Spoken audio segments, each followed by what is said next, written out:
Το ήξερες ότι οι ελιές είναι πιο υγιεινή και πλήρη τροφή ακόμα και από το ποιοτικότερο ελαιόλαδο που υπάρχει? Κι όμως ισχύει, αρκεί να τις φτιάξεις με τον τρόπο που θα σου πω. Γιατί ο τρόπος παρασκευής είναι αυτός που θα τις κάνει πιο υγιεινές ακόμα και από το καλύτερο ελαιόλαδο. Όπως ξέρουμε, το ελαιόλαδο είναι μια υπερτροφή και ο καλύτερος σύμμαχος για την υγεία και τη μακροζωία μας. Ας δούμε τι παραπάνω έχει η ελιά που την καθιστά ακόμα καλύτερη. Η ελιά, εκτός από ελαιόλαδο, περιέχει και υψηλής ποιότητας φυτικές ίνες, κυταρίνοι πυκτίνες, που βοηθούν πολύ στην κινητικότητα του εντέρου. Βοηθούν στον κορεσμό, δηλαδή μας χορταίνουν ευκολότερα και ρυθμίζουν το σάκχαρο. Άρα είναι μια τέλεια τροφή και για όσους θέλουν αδυνάτισμα και καλή ρύθμιση του σακχάρου. Οι ελιές έχουν περισσότερες πολυφενόλες. Συγκεκριμένα παρέχουν και υδατοδιαλυτές πολυφενόλες, ενώ το ελαιόλαδο μόνο λιποδιαλυτές. Μια από τις υδατοδιαλυτές πολυφενόλες της ελιάς, για την οποία έχουν δημοσιευθεί και πολλές μελέτες, είναι η κρατηθείτε, αντιοξυδωτική, αντιφλεγμονώδης, αντιυπερτασική και πάνω απ' όλα καρδιοπροστατευτική ελαιοευρωπαΐνη.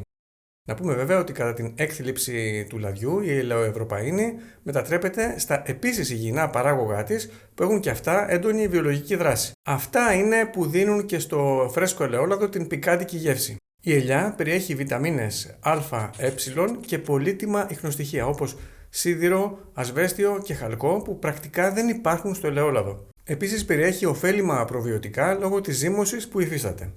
Το μόνο μειονέκτημα της ελιάς σε σχέση με το ελαιόλαδο είναι το αυξημένο αλάτι, αλλά αυτό αφορά τους συνηθισμένους τρόπους επεξεργασίας της ελιάς. Τα πλεονεκτήματα της ελιάς συνήθως δεν ισχύουν στον ίδιο βαθμό για τις ελιές του εμπορίου, γιατί η βιομηχανία χρησιμοποιεί πολύ συχνά καυστική σόδα για να ξεπικρίσει τις ελιές μέσα σε ώρες αντί για μήνες. Αυτή η μέθοδος μειώνει δραστικά τις πολυφενόλες. Τρως δηλαδή μια νόστιμη αλμυρή μπάλα χωρίς ιδιαίτερη θρεπτική αξία. Αυτές οι ελιές έχουν ένα ομοιόμορφο λαμπερό κίτρινο πράσινο χρώμα και είναι όλες ίδιες μεταξύ τους σαν πλαστικές. Επίσης το κουκούτσι βγαίνει πεντακάθαρο, δεν μένει καθόλου σάρκα επάνω του. Γευστικά το πιο χαρακτηριστικό είναι η μηδενική πικράδα. Και οι πράσινες, ισπανικού τύπου, ολόκληρες ροδέλες γεμιστές με πιπεριά κλπ, που είναι τέλειας εμφάνισης, έχουν κατά κανόνα περάσει από καυστική σόδα. Ανάλογες αλκαλικές καταργασίες γίνονται και στις οξυδωμένες μαύρες ελιές σε κονσέρβα. Σημειώστε ότι την καυστική σόδα δεν έχουν καμία υποχρέωση να την αναφέρουν οι εταιρείες στη συσκευασία, αφού μετά ξεπλένεται εντελώς και δεν μένει στο τελικό προϊόν. Άρα μπορεί εσύ να δεις στο περιεχόμενο ότι είναι ελιές, αλάτι, νερό, αλλά να έχουν περάσει από καυστική σόδα. Από το εμπόριο οι πιο ποιοτικές επιλογές είναι οι ελιές θρούμπες ή οι ελιές καλαμών, ειδικά με την ένδειξη POP, και κυρίως όσες αναφέρουν ρητά την έκφραση φυσική ζύμωση ή natural curing. Σε αυτή την κάπως καλύτερη κατηγορία εντάσσονται και οι ελιές που ετοιμάζονται στο σπίτι με τους γνωστούς μας τρόπους. Όμως και οι σπιτικές και οι καλές ελιές του εμπορίου απέχουν πολύ από την υπερτροφή που θα μπορούσε να είναι η ελιά. Ο τρόπος για να απογειώσεις τη διατροφική αξία της ελιάς είναι πολύ απλός. Φτιάξε τις ελιές όπως τις φτιάχνεις.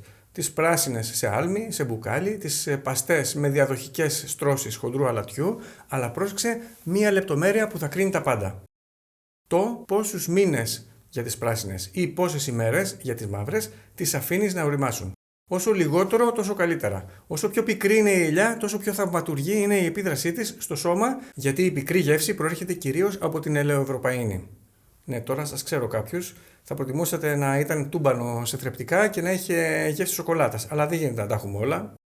Εσύ χρησιμοποιείς μια ωραία παραδοσιακή μέθοδο για να ξεπικρίσεις τις ελιές σου, αλλά χωρίς να το ξέρεις, πετάς στα σκουπίδια το χρυσάφι της ελιάς, την ελαιοευρωπαΐνη. Θα μου πεις τότε γιατί να μην τις τρώμε και απευθείας από το δέντρο, που είναι και θεόπικρες.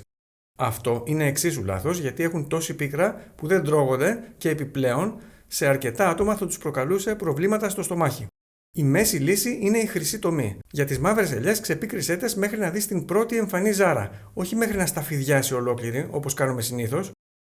Επίσης, λάβε υπόψη ότι θα τη φας με φαγητό, πράγμα που κάνει πιο ανεκτή την πίκρα από ότι όταν τη δοκιμάζεις σκέτη για να δεις αν έγινε. Άλλοι προτείνουν 2 έως 6 εβδομάδες στο χοντρό αλάτι. Εγώ σου προτείνω να κάνεις μια δοκιμή στις 8 με 10 μέρες. Δοκίμασέ τις μαζί με φαγητό, για να δεις αν τις ανέχεσαι γευστικά και αν όχι, άφησέ τις για λίγες μέρες ακόμα. Ο χρόνος εξαρτάται πάντα και από το πόσο ώριμες ήταν οι ελιές όταν τις κόψαμε από το δέντρο. Αυτή η συντομότερη ωρίμανση έχει και το σοβαρό πλεονέκτημα ότι η ελιά βγαίνει λιγότερο αλμυρή, επειδή δεν έχει προλάβει να απορροφήσει πολύ αλάτι, δηλαδή έτσι καταργείται και το βασικό μειονέκτημα που είχε η ελιά σε σχέση με το ελαιόλαδο. Μετά, για τις μαύρες πάντα μιλάω, τις αποθηκεύουμε πάντα σε γυάλινο βάζο με ελαιόλαδο και όχι με σπορέλαιο, που τα αγγίζει εύκολα και αλλοιώνει τη γεύση των ελιών μας, εκτός αν πρόκειται να τις φάμε εντός του μήνα, οπότε και το σπορέλαιο είναι ok. Το βάζο το αποθηκεύουμε σε σκοτεινό δροσερό μέρος και στο ψυγείο για ελιές που θα καταναλώσουμε μετά από τον πρώτο μήνα και στην κατάψυξη σε μικρά σακουλάκια για πιο μακροχρόνια συντήρηση. Ειδικά τις ελιές που παραμένουν πιο πικρές, όπως αυτές που σου προτείνω εγώ, θέλουν απευθείας ψυγείο γιατί είναι πιο ευπαθείς στα μικρόβια από τις σταφυδιασμένες. Τον καλύτερο τρόπο παρασκευής για ποιοτικές μακροβιωτικές ελιές θα σας τον παρουσιάσω λεπτομερώς σε επόμενο βίντεο που θα βρείτε από κάτω όταν θα είναι έτοιμο. Όμως και μόνο ακολουθώντας την οδηγία που σας έδωσα για λίγο συντομότερη ορίμανση και πιο πικρές ελιές, ήδη θα τις παρασκευάζετε τέλεια και μόνοι σας. Για περισσότερες ασυνήθιστες πληροφορίες που δεν θα βρεις πουθενά αλλού, σε παραπέμπω σε αυτή τη διατροφική βίβλο που δεν πρέπει να λείπει από κανένα σπίτι.